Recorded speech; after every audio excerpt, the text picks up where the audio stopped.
എല്ലാവർക്കും എൻ്റെ ചാനലിലേക്ക് സ്വാഗതം. ഇന്ന് നമുക്ക് ചെറുനാരങ്ങ വെച്ചിട്ടുള്ള ഒരു നാരങ്ങക്കറി വയ്ക്കാം.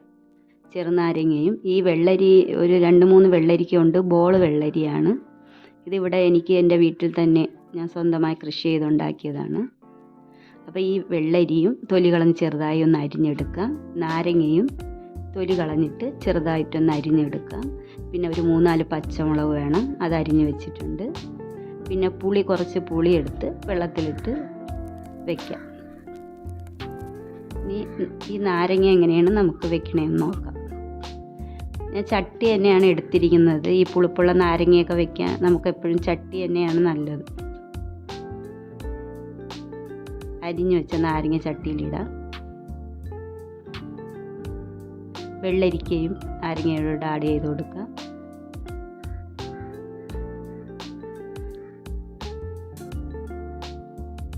ഈ പുളിവെള്ളവും കൂടെ ഒഴിച്ച് കുറച്ച് ഉപ്പും കൂടെ ഇട്ട് ഇളച്ച് ഇത് നന്നായി ഒന്ന് വേവിക്കണം.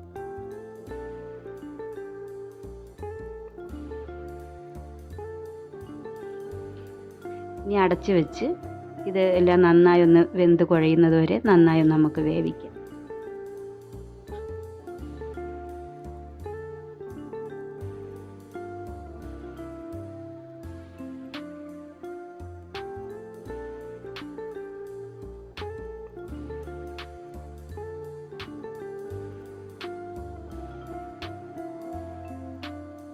നാരങ്ങയും വെള്ളരിക്കയും എല്ലാം നന്നായി വെന്ത് വന്നിട്ടുണ്ട്. ഇനിയിപ്പം ഇതൊന്ന് തീ ഓഫ് ചെയ്തിടാം. എന്നിട്ട് ഇതിന് വേണ്ട മസാല നമുക്ക് തയ്യാറാക്കാം. അരി ഒന്ന് കുറച്ച് അരി മതി, അല്പം ഒരു അരി എടുത്ത് ഒന്ന് നന്നായി വറുത്തെടുക്കാം.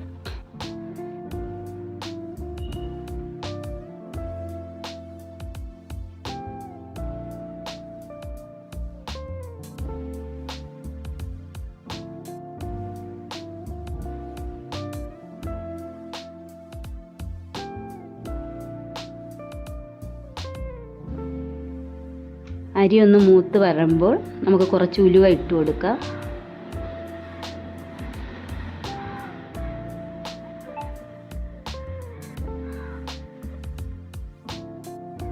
ഉലുവ ഇട്ട് വറന്ന് വരുമ്പോൾ വലിയ ജീരകം, പെരിഞ്ജീരകം ഒന്ന് ആഡ് ചെയ്ത് കൊടുക്കാം. പെരിഞ്ജീരകവും ഇടണം. പിന്നെ ഒരു ചെറിയ ജീരകം, അല്പം മണത്തിന് വേണ്ടി ചെറിയ ജീരകവും ഇട്ട് കൊടുക്കണം.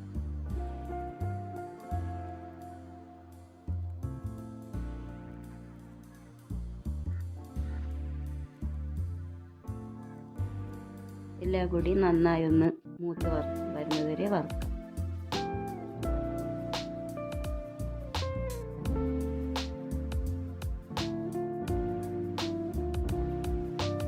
ഇതിലേക്ക് അല്പം കടുകും കൂടെ നമുക്ക് ആഡ് ചെയ്ത് കൊടുക്കാം.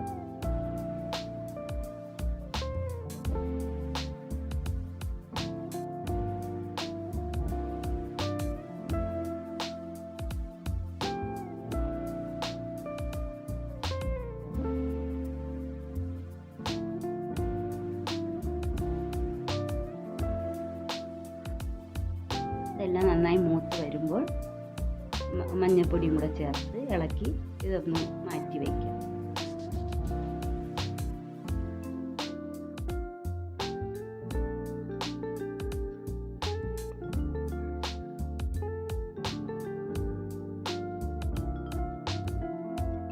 ഇനി ഒരു സ്പൂൺ മുളക് പൊടിയും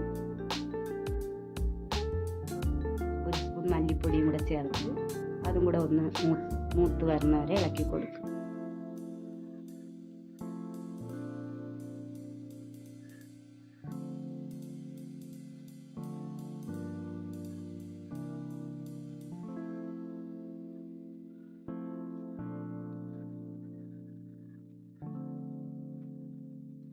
ഇതെല്ലാം കൂടി നമുക്ക് നേരത്തെ വറുത്ത് വെച്ച അതും ഈ പൊടി എല്ലാം കൂടെ ചേർത്ത് മിക്സിയുടെ ജാറിൽ ഒന്ന് തരിതരിപ്പായി പൊടിച്ചെടുത്തിട്ടുണ്ട്. ഈ പൊടിച്ചെടുത്ത കൂട്ട് നേരത്തെ വേവിച്ച് വെച്ചിരുന്ന നാരങ്ങയിലേക്ക് നമുക്ക് ചേർത്ത് ഇളക്കി കൊടുക്കാം.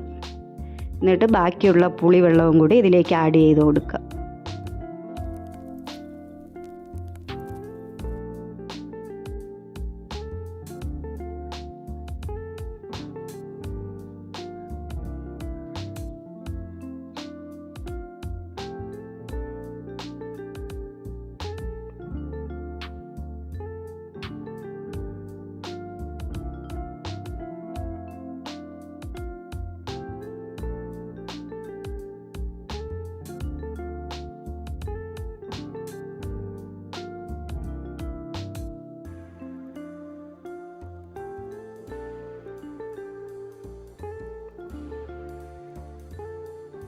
പുളിവെള്ളവും കൂടെ ചേർത്ത് നന്നായി ഒന്ന് തിളപ്പിച്ചെടുക്കണം. നന്നായി തിളച്ച് വന്നതിന് ശേഷം തീ ഓഫാക്കിയിടാം.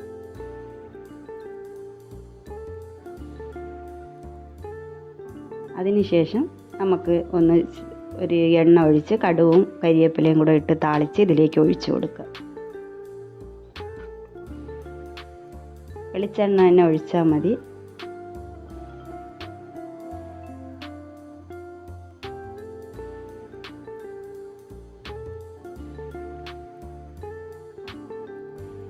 നാരങ്ങക്കറി റെഡിയായി. എല്ലാവരും ട്രൈ ചെയ്ത് നോക്കുക. ചാനൽ സപ്പോർട്ട് ചെയ്യുക, സബ്സ്ക്രൈബ് ചെയ്യുക. Thanks for watching.